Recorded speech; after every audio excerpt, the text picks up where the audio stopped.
আমি কেমন আছি সেও জানতে চায়নি, আর আমিও না।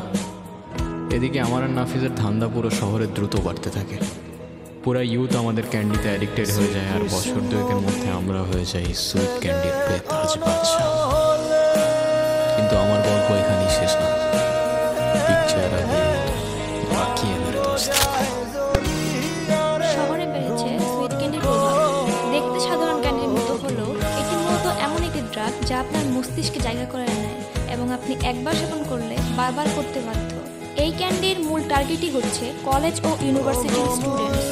সুইট ক্যান্ডি ইউরোপে বিভিন্ন দেশে প্রচলিত থাকলেও এখন কিছু সিন্ডিকেট মিলে আমাদের দেশেই প্রোডাকশন করছে।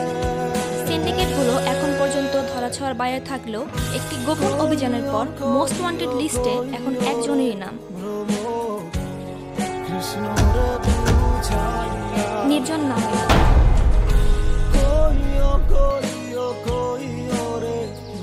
কি শুনতেছি এগুলা? কি শুনতেছো? আমি ভাবছিলাম তুমি বদলাইয়া গেছো। প্রীতি, তুমি যা শুনতেছো, যা দেখতেছো, এগুলো সবকিছুই মিথ্যা। ইউ ডোন্ট ইভেন নো আমাকে লিটারালি ফাঁসানো হইতেছে। ফাঁসানো হইতেছে না? তোমার ফাঁসানো হইতেছে?